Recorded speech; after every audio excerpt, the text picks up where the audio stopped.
Wherever you go, whatever you do, throw a little at it. Omax, Vest and Briefs. VIT Engineering Entrance Examination 2026. Applications live now. Visit vit.vit.ac.in. வணக்கம். செய்திச் சுருக்கம். 41 பேர் பலிக்கு காரணமே police. CBI கையில் தாவேக்க கொடுத்த வீடியோ.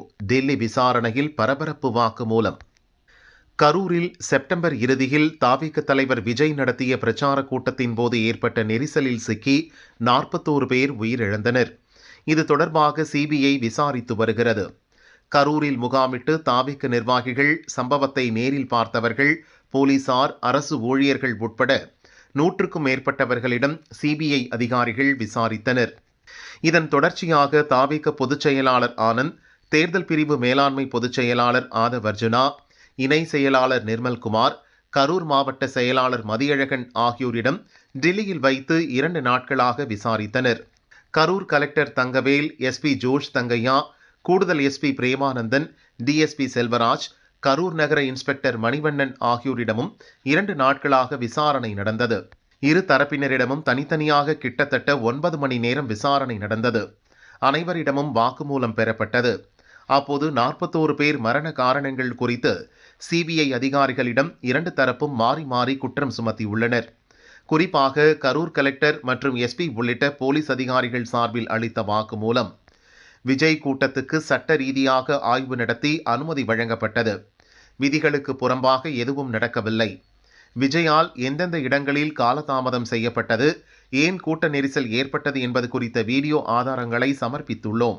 தாவேக்கவினர் திட்டமிட்டு கூட்ட நெரிசலை ஏற்படுத்தினர். விஜய் பிரச்சாரம் செய்த இடத்துக்கும் கூட்டம் அதிகமாக வருவது பற்றி அறிவிப்பு வெளியிடப்பட்டது. தாவேக்க நிர்வாகிகளுக்கும் எச்சரிக்கை விடப்பட்டது. ஆனால் அவர்கள் அதை கண்டுகொள்ளவே இல்லை என்று கூறியுள்ளனர். இன்னொரு பக்கம் மக்கள் கூட்டம் அதிகமாக இருந்த போதிலும் போலீசாரின் சந்தேகத்திற்குரிய நடவடிக்கைகளே 41 பேரின் உயிரிழப்புக்கு காரணம் என்று தாவேக்க நிர்வாகிகள் வாக்குமூலம் அளித்தனர். விஜய் பிரச்சார வாகனத்தில் பதிவாகியிருந்த சிசிடிவி காட்சிகள் மற்றும் போலீசார் எந்த இடத்திலெல்லாம் அலட்சியமாக செயல்பட்டனர் என்பது குறித்த வீடியோ ஆதாரங்களையும் தாவேக்கவினர் சமர்ப்பித்துள்ளனர். எனது தமிழகத்தில் கஞ்சா இல்லையா? திமுக அரசுக்கு காங்கிரஸ் எம்பி சூடு. அண்ணாமலை மாதிரியே கூட்டணி கட்சியும் விளாசல். திருவள்ளூர் மாவட்டம் திருத்தணியில் ஒடிசா இளைஞரை 4 சிறுவர்கள் சேர்ந்து கொடூரமான முறையில் பட்டாக்கத்தியால் வெட்டி ரீல்ஸ் எடுத்த அதிர்ச்சி சம்பவம் நாட்டையே உலுக்கி போட்டது. அவர்கள் கஞ்சா போதையில்தான் இப்படி நடந்து கொண்டனர் என பல கட்சியினரும் அமைப்பினரும் குற்றம் சாட்டி வருகின்றனர். ஆனால் போலீஸ் மற்றும் அரசு தரப்பு இதுவரை அதை ஒப்புக்கொள்ளவில்லை. மாறாக தமிழகத்தில் கஞ்சா புழக்கமே இல்லை என்று சுகாதார அமைச்சர் சுப்பிரமணியன் சொன்னார். இதற்கு புள்ளி விவரங்களுடன் அண்ணாமலை கடும் கண்டனம் தெரிவித்தார். இப்போது காங்கிரஸ் எம்பி கார்த்தி சிதம்பரமும் இந்த விவகாரத்தில் திமுக அரசை சாடியுள்ளார். தமிழ்நாட்டுக்கு உள்ள கஞ்சா வருகிறது என்றால் அதை தடுக்க வேண்டிய கடமை மாநில காவல்துறைக்கு உண்டு. இந்தியாவில் வேறு ஏதாவது பகுதியிலிருந்து வருகின்றதோ அதுக்கு மத்திய சர்க்காருக்கு பொறுப்புண்டு. மத்திய சர்க்காரும் மாநில சர்க்காரும் இணைந்து செயல்பட்டு இந்தியாவில் எந்த பகுதியிலும் கஞ்சா வராமல் பார்த்து கொள்ள வேண்டும். குறிப்பாக தமிழ்நாட்டுக்குள்ள கஞ்சா வராமல் பார்த்து கொள்ளும் பொறுப்பு என்னை பொறுத்தவரை தமிழ்நாட்டு காவல்துறைக்கு தான் உண்டு. அவர் சுகாதாரத்துறை அமைச்சர் என்ன சொல்லியிருக்காங்க, 0% கஞ்சா இருக்கு, இங்க எங்கேயுமே கஞ்சா இல்லை அப்படின்ற மாதிரி ஒரு ஸ்டேட்மெண்ட் சொல்லியிருக்காரு. எனக்கு வருகின்ற தகவலில் இருந்து அந்த ஸ்டேட்மெண்ட்லேருந்து நான் மாறுபடுகிறேன். தமிழ்நாட்டில் பல இடங்களில் கிடைக்கிறது. பல இளைஞர்கள் அதற்கு அடிமையாகிறார்கள். அதற்கு அடிமையாகிறதுனால தான் அவர்களுடைய நடவடிக்கையும் சில சமயங்களில் ரொம்ப விபரீதமாக இருக்கிறது. இதை என்னை பொறுத்த வரைக்கும் இரும்பு கரங்கள் கொண்டு அடக்க வேண்டும் என்று தான் நான் கேட்டுக்கொள்கிறேன். ரொம்ப தவறான சம்பவம். இதை வன்மையாக கண்டிக்கிறேன். இது ஒரு கலாச்சார சீரழிவு. இது ஒரு காரணம். இதை பல இடத்துல பார்க்குறோம். அது இளைஞர்கள் கஞ்சாவின் அடிப்படையில் மட்டும் பண்ணுறாங்களா, இல்லைனா ஒரு பப்ளிசிட்டிக்காக பண்ணுறாங்களா என்று தெரியல எனக்கு. ஆனால் எந்த காரணத்துக்காக பண்ணியிருந்தாலும் இதை வன்மையாக கண்டிக்கிறேன். இது ஒரு டீஜெனரேட் சப்கல்ச்சர் உருவாகி கொண்டு இருக்கிறது. இது முதல் சம்பவம் கிடையாது. இது வடநாட்டில் இருந்து பிழைப்புக்காக வந்தவர் மீது மட்டும் தாக்கப்பட்டார்கள். இது ஒரே சம்பவம்னு பார்க்க முடியாது. பல இடத்துல குறிப்பாக ரயிலில், பஸ்ஸில் எல்லாமே மற்றவங்க எல்லாம் தொந்தரவுப்படுத்துகிறாங்க. பள்ளிக்கூடத்தில் கூட நான் சில சம்பவங்கள் பார்த்துருக்கேன். வாத்தியார்களையே மிரட்டுற அளவுக்கெல்லாம் சிலர் நடந்து கொள்கிறார்கள். இது ஒரு சமுதாய சீர்கேடாக தான் நான் பார்க்கிறேன். இதை என்னை பொறுத்த வரைக்கும் ஒடுக்க வேண்டும், அடக்க வேண்டும். அதே வேளையில் கவுன்சிலிங், ரீஹாபிலிட்டேஷனும் பண்ண வேண்டும். அதனால் இதை ஏதோ ஒரு ஒன் ஆஃப் இன்சிடெண்ட் இந்த மாதிரி நடக்கலை அப்படின்லாம் சொல்ல முடியாது. இதில் இந்த மாதிரி பல சம்பவங்கள் தமிழ்நாட்டில் நடந்து கொண்டு இருக்கிறது.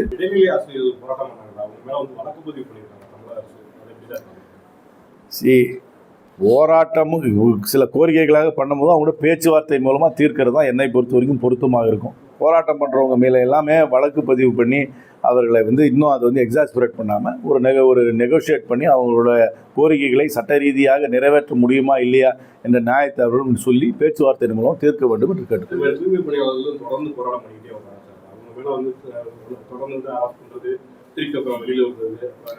என்னை பொறுத்த வரைக்கும் இந்த தங்களுடைய உரிமைகளுக்காக போராடுபவர்கள் அமைதியாக போராடினார்கள் என்றால் அவர்கள் மீது என்னை பொறுத்த வரைக்கும் காவல்துறை கடுமையான நடவடிக்கை எடுக்கக்கூடாது. அவர்கள் பேச்சுவார்த்தை மூலமாக தீர்க்க வேண்டும் என்பதுதான் என்னுடைய கருத்து. அவர்கள் சட்டம் ஒழுங்கு சீர்குலைக்கும் அளவுக்கு ஏதாவது நடந்து கொண்டால் மட்டுமே தான் அவர்கள் மீது நடவடிக்கை எடுக்க வேண்டும். இல்லாவிட்டால் பேச்சுவார்த்தை மூலமாக தான் இந்த பிரச்சனைகளை தீர்க்க வேண்டும். தமிழருவி மணியன் மனைவி பிரேமகுமாரி காலமானார். தமிழகத்தின் மூத்த அரசியல்வாதியும் பேச்சாளர், எழுத்தாளருமான தமிழருவி மணியன் மனைவி பிரேமகுமாரி நேற்று காலமானார். அவருக்கு வயது 71. உடல்நலக் குறைவால் சென்னையில் உள்ள தனியார் மருத்துவமனையில் அனுமதிக்கப்பட்ட நிலையில் சிகிச்சை பலனளிக்காமல் உயிரிழந்தார். நெற்குன்றத்தில் உள்ள தமிழருவி மணியன் இல்லத்தில் பிரேமகுமாரி உடல் அஞ்சலிக்காக வைக்கப்பட்டது. மதிமுக பொதுச் செயலாளர் வைகோ, நடிகர் சிவக்குமார் உள்ளிட்டோர் நேரில் அஞ்சலி செலுத்தினர். அரசியல் கட்சித் தலைவர்கள் இரங்கல் தெரிவித்து வருகின்றனர். இறுதிச் சடங்குகள் முடிந்து பிரேமகுமாரியின் உடல் அரும்பாக்கத்தில் உள்ள மின் மயானத்தில் இன்று தகனம் செய்யப்பட இருப்பதாக குடும்பத்தினர் தெரிவித்தனர். 6.5 லட்சம் பேருக்கு நாய்க்கடி, ரேபிஸ் தாக்கி 33 பேர் மரணம்.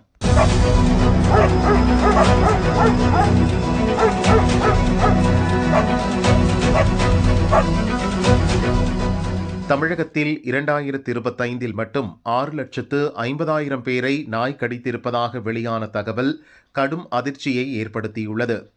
தமிழகத்தில் மொத்தம் 25 லட்சம் தெருநாய்கள் இருப்பதாக கால்நடைத்துறை கூறியுள்ளது. சென்னை போன்ற பெருநகரங்களில் மட்டுமே தெருநாய்களுக்கு தடுப்பூசி போடப்படுகிறது. இதனால் நகர்ப்பகுதிகளை விட கிராமப்புறங்களில் நாய்க்கடி பாதிப்பும் அதனால் ஏற்படும் உயிரிழப்புகளும் அதிகம். கடந்த ஆண்டில் 4.8 லட்சம் பேரை நாய் கடித்துள்ளது. அதில் 43 பேர் உயிரிழந்தனர். இந்த ஆண்டில் நாய்க்கடியால் பாதிக்கப்பட்டவர்கள் எண்ணிக்கை 6.5 லட்சமாக உயர்ந்துவிட்டது. இதில் ரேபிஸ் தாக்கி 33 பேர் இறந்துவிட்டனர். நாய் கடித்தவர்களுக்கு முதல் நாள், 3ஆம் நாள், 7ஆம் நாள் மற்றும் 21ஆம் நாள் என 4 தவணைகளாக தடுப்பூசி போடப்படுகிறது. முதல் நாள் தடுப்பூசி போடும்போது கொடுக்கப்படும் அட்டையை வைத்து மற்ற தவணை தடுப்பூசிகளை எந்தவொரு அரசு மருத்துவமனைகளில் இலவசமாக போட முடியும். நாய்க்கடியால் பாதித்தவர்களை தொடர்ந்து கண்காணித்து வருவதாகவும் இது குறித்து மக்களிடம் விழிப்புணர்வு ஏற்படுத்தி வருவதாகவும் சுகாதாரத்துறை அதிகாரிகள் கூறினர். தமிழகம், புதுச்சேரியில் இன்று இடி மின்னலுடன் மழை. வடக்கு கேரளா மற்றும் அதனை ஒட்டிய பகுதிகள் மேல் ஒரு வளிமண்டல மேலடுக்கு சுழற்சி நிலவுகிறது. அதேபோல் தென்கிழக்கு வங்கக்கடல் பகுதிகளில் ஒரு வளிமண்டல கீழடுக்கு சுழற்சி நிலவுகிறது. இதன் காரணமாக தமிழகத்தில் இன்று பரவலாக மழைக்கு வாய்ப்புள்ளது. குறிப்பாக கடலோர மாவட்டங்கள் மற்றும் புதுச்சேரியில் சில இடங்களில் இடி மின்னலுடன் மிதமான மழை பெய்யக்கூடும். தமிழகம் மற்றும் புதுச்சேரியில் இன்று குறைந்தபட்ச வெப்பநிலை இயல்பை விட 3 டிகிரி செல்சியஸ் வரை குறையக்கூடும். சென்னை மற்றும் புறநகர் பகுதிகளில் வானம் ஓரளவு மேகமூட்டமாக காணப்பட்டாலும் சில இடங்களில் லேசான மழை பெய்யக்கூடும் என்று சென்னை வானிலை மையம் கூறியுள்ளது. வங்கதேசத்தில் துப்பாக்கிச் சூடு, இந்து தொழிலாளி உயிர் பிரிந்தது 2 வாரத்தில் 3வது சம்பவம். வங்கதேசத்தில் அப்போதைய பிரதமர் ஷேக் ஹசீனா மற்றும் அவரது தலைமையிலான அரசுக்கு எதிராக துவங்கிய போராட்டம் பெரும் கலவரமாக வெடித்தது. பதவியை துறந்த ஹசீனா உயிர் பிழைப்பதற்காக இந்தியாவில் தஞ்சமடைந்தார். அவரது வீடு, அலுவலகம் சூறையாடப்பட்டது. தொடர்ந்து முகமது யூனஸ் அந்நாட்டின் தற்காலிக அரசின் ஆலோசகராக பொறுப்பேற்றார். வங்கதேசத்தில் கடந்த ஆண்டு துவங்கிய கலவரம் இன்னும் ஓய்ந்தபாடில்லை. குறிப்பாக அந்நாட்டில் சிறுபான்மையினராக வசிக்கும் இந்துக்கள் மீதான தாக்குதல் நாளுக்கு நாள் அதிகரித்து வருகிறது. அந்நாட்டு அரசு குறிப்புகளின்படியே 2025ஆம் ஆண்டு மட்டும் 50க்கும் மேற்பட்ட இந்துக்கள் கொலை செய்யப்பட்டுள்ளனர். அவர்களின் வீடுகள், கடைகள் சூறையாடப்பட்டுள்ளன. இந்துக்கள் மீதான தாக்குதலுக்கு அங்கு வசிக்கும் சிறுபான்மை சமூகத்தினர் மட்டும் இன்றி இந்தியா உள்ளிட்ட உலக நாடுகளும் கண்டனம் தெரிவித்துள்ளன. இந்நிலையில் வங்கதேசத்தில் பல்வேறு போராட்டங்களை முன்னெடுத்து நடத்திய மாணவர் இயக்க தலைவர் ஷெரீப் மர்ம நபர்களால் சுட்டுக் கொல்லப்பட்டதை அடுத்து 2 வாரங்களுக்கு முன் மீண்டும் கலவரம் வெடித்தது. அந்நாட்டில் உள்ள பத்திரிகை அலுவலகங்களுக்கு தீ வைக்கப்பட்டது. இந்திய துணை தூதரக அலுவலகத்தை சிலர் முற்றுகையிட முயன்றனர். அப்போது முஸ்லிம்களுக்கு எதிராக பேசியதாக கூறி இந்து இளைஞர் ஒருவர் அடித்துக் கொல்லப்பட்டார். அவரின் உடல் பொது இடத்தில் கட்டி தொங்கவிடப்பட்டு எரிக்கப்பட்டது. 2 தினங்களுக்கு முன் மற்றொரு இந்து இளைஞர் கொலை செய்யப்பட்டார். வங்கதேசத்தில் இந்துக்கள் மீதான வன்முறையும் 2 இளைஞர்கள் கொல்லப்பட்ட சம்பவம் அதிர்ச்சியையும் பரபரப்பையும் ஏற்படுத்தியது. இந்த நிலையில் மைமன் சிங்கில் உள்ள பாலுகா உபாசலா என்ற இடத்தில் கார்மெண்ட் தொழிற்சாலையில் தொழிலாளர்கள் பணியில் ஈடுபட்டிருந்தனர். அப்போது பிஜேந்திர பிஸ்வாஸ் என்ற தொழிலாளி மீது நோமன் மியா என்ற மற்றொரு தொழிலாளி கைத்துப்பாக்கியால் சுட்டார். சத்தம் கேட்டு சக தொழிலாளர்கள் ஓடி வந்ததை பார்த்து நோமன் மியா அங்கிருந்து தப்பினார். இரத்த வெள்ளத்தில் மயங்கிய பிஸ்வாஸை சக தொழிலாளர்கள் ஹாஸ்பிட்டலுக்கு கொண்டு சென்றனர். ஆனால் அவர் ஏற்கனவே இறந்துவிட்டதாக டாக்டர்கள் கூறினர். குண்டு காயம் பட்டு இறந்த பிஸ்வாஸ் இந்து மதத்தைச் சேர்ந்தவர். அவருக்கும் நோமன் மியாவுக்கும் முன்கூட்டியே எந்த வகையும் இருந்ததாக தெரியவில்லை. இருவரும் வாக்குவாதத்திலும் ஈடுபடவில்லை என அங்கிருந்தோர் கூறினர். வங்கதேசத்தில் ஏற்கனவே இந்துக்களுக்கு எதிரான வன்முறை அதிகரித்துள்ள நிலையில் 2 வாரங்களுக்குள் 3வது நபர் கொல்லப்பட்ட சம்பவம் அங்குள்ள இந்துக்கள் இடையே பதற்றத்தை ஏற்படுத்தியுள்ளது. ஐக்கிய அமீரக ஆயுத கப்பல்கள் டமால் சரமாரியாக குண்டு வீசி தாக்கிய சவுதி. சகோதர நாடுகள் மோதல்.